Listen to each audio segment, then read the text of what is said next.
नमस्कार छात्र मित्रों, इयत्ता 7वीं की दूसरी इकाई का चौथा पाठ है शब्द संपदा। पिछले क्लास में हमने जो भाग शब्द संपदा का जो देखा है उसका अगला भाग जो है हम देखने वाले हैं। पाठ नंबर 36 पर देखिए, पहला परिच्छेद है। कुछ भाषाओं के शब्द किसी अन्य भाषा से मित्रता कर लेते हैं। किसी भाषा के शब्द अन्य भाषा से मित्रता कर लेते हैं और उनमें से एक बन जाते हैं। जो शब्द अन्य भाषा से मित्रता करते हैं वह उन्हीं भाषा के बन जाते हैं। जैसे आपके मित्रों में से कुछ ऐसे हैं। कुछ मित्र ऐसे हो सकते हैं जो सबसे घुल मिल सकते हैं, कुछ ऐसे होते हैं कि औरों से मित्रता नहीं कर पाते। कुछ मित्र अपने भी होते हैं, दूसरों से मित्रता नहीं कर पाते। शब्दों का भी ऐसा ही स्वभाव होता है। शब्दों का स्वभाव जो है ऐसा ही होता है। विशेषकर अंग्रेजी भाषा के कई शब्द जिस किसी प्रदेश में गए वहाँ की भाषाओं में घुल मिल गए। अंग्रेजी भाषा को ही देखिए, जिस प्रदेश में जो वो शब्द जाते हैं उसी प्रदेश में घुल मिल जाते हैं। जैसे बस, रेल, कार, रेडियो, स्टेशन आदि शब्द हैं। कहा जाता है कि तमिल भाषा के शब्द केवल अपने परिवार द्रविड़ परिवार तक ही सीमित रहते हैं।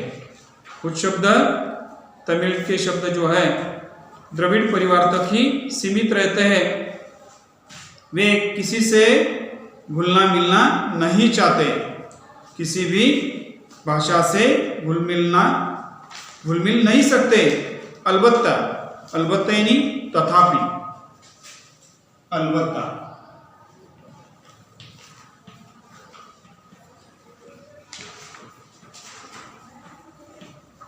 इस शब्द का अर्थ है तथापि।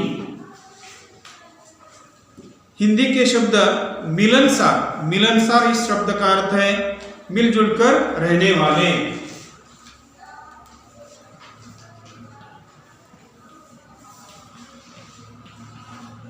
मिलनसार इस शब्द का अर्थ है मिलजुल कर रहने वाले।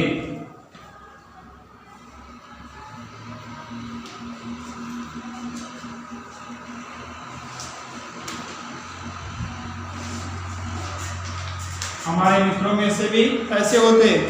कुछ मित्र मिलजुल कर रहते हैं, कुछ मित्र मिलजुल कर रहते नहीं, परंतु सब नहीं।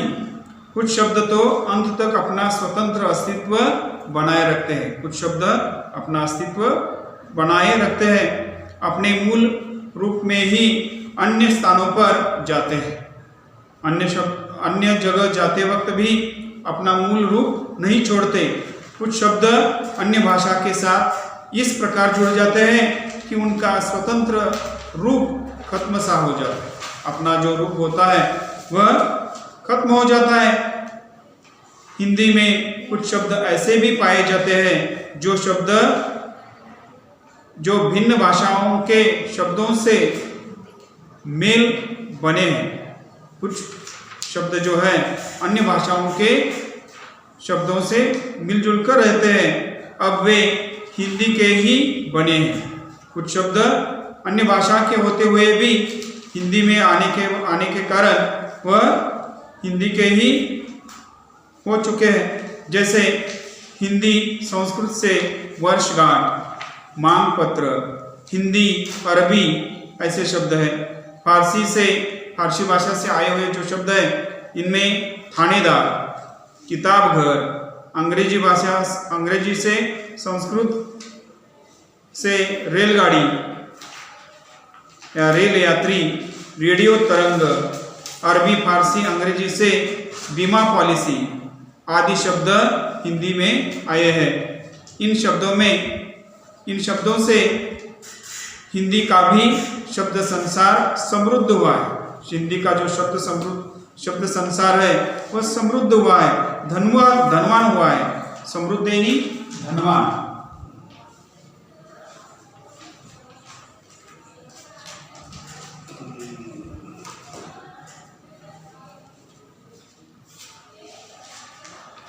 समृद्ध हुआ है, हिंदी का जो शब्द संसार है वो समृद्ध हुआ है। कुछ शब्द अपनी माँ के इतने लाडले होते हैं, हम जिस प्रकार अपनी माँ के लाडले होते हैं ना, उसी प्रकार कुछ शब्द हिंदी भाषा के लाडले हो चुके हैं कि वे मातृभाषा को छोड़कर औरों के साथ जाते ही नहीं। कुछ शब्द बड़े बिंदास होते हैं, कुछ शब्द बड़े बिंदास होते हैं कि किसी भी भाषा में जाकर अपने लिए जगह बना ही लेते हैं। कुछ शब्द हिंदी भाषा में आकर अपनी जगह बना ले चुके हैं।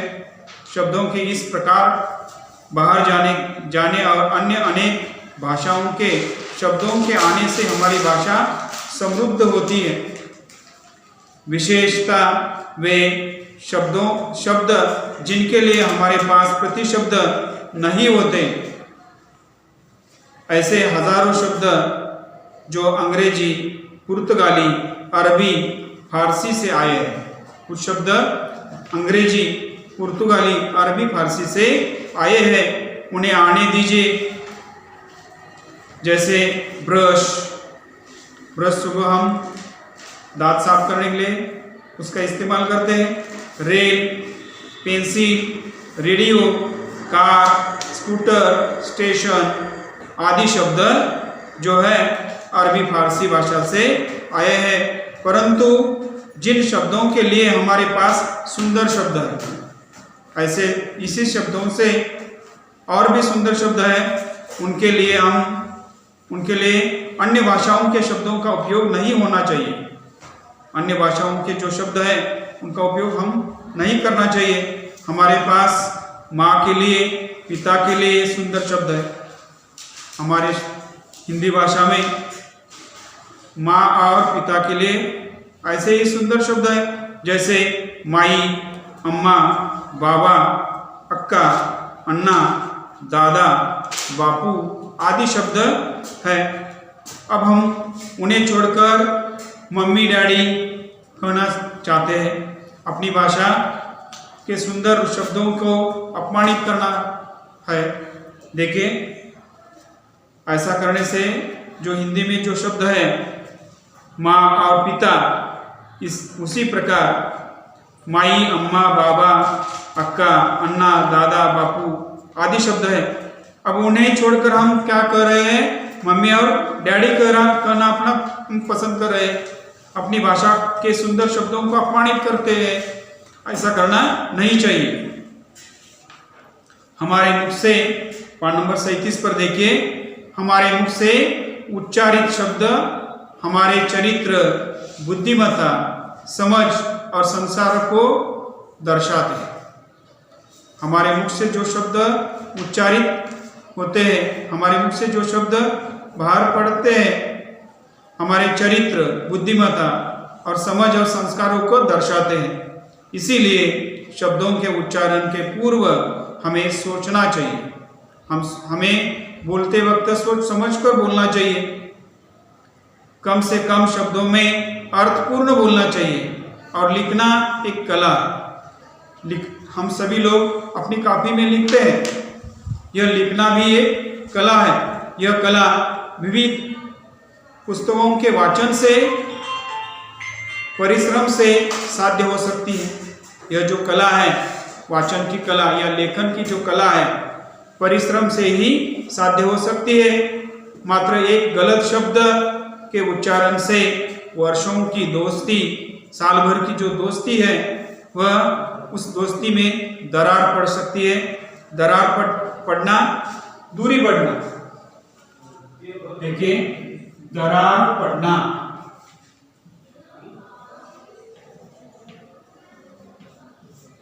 दूरी बढ़ना।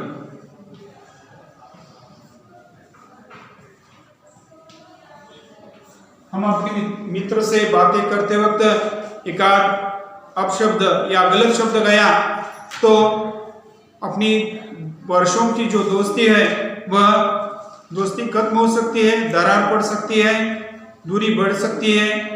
किस समय, देखिए क्या लेखक ने बताया है, किस समय किसके सामने किस प्रकार के शब्दों का प्रयोग करना चाहिए। देखिए किस, हम बोलते वक्त किस समय किसके सामने बातें कर रहे हैं, कौन से शब्दों का उपयोग कर रहे हैं, यह हमें मालूम होना चाहिए। अनुभव, मार्गदर्शन, वाचन और संस्कारों द्वारा ही सीखा जा सकता है। किसके सामने किस प्रकार से बोलना चाहिए, उसका अनुभव हमें होना चाहिए। उसका मार्गदर्शन भी अपनों से बड़े जो लोग होते हैं उनसे मार्गदर्शन लेना चाहिए। वाचन करना चाहिए, पढ़ना चाहिए। पढ़ने से ही अपनी जो शब्द संपदा है वो बढ़ सकती है।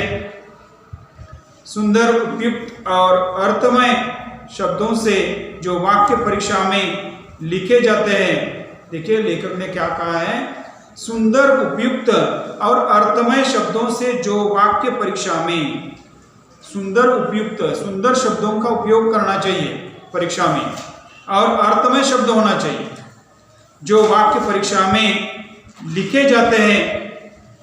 उस कारण ही अच्छी श्रेणी प्राप्त होती है।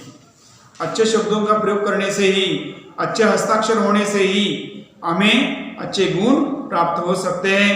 अनाप शनाप शब्दों का प्रयोग करने से, अनाप शनाप क्या करना है, देखिए अनाप शनाप बोलना यानी निरर्थक बोलना। अनाप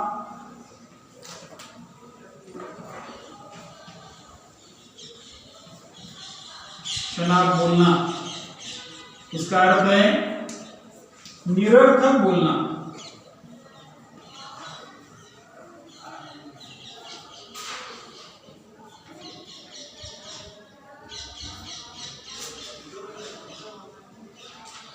हम बोलते वक्त अनाप शनाप बोलते हैं।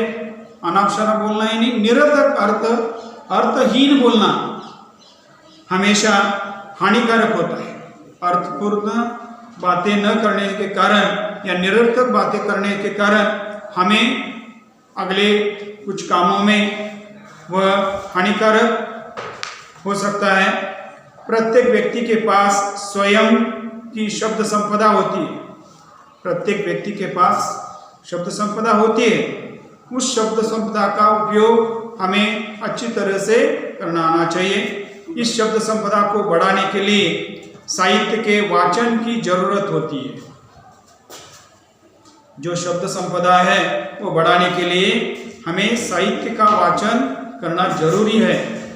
शब्दों के विभिन्न अर्थों को जानने के लिए शब्दकोश की भी जरूरत होती है।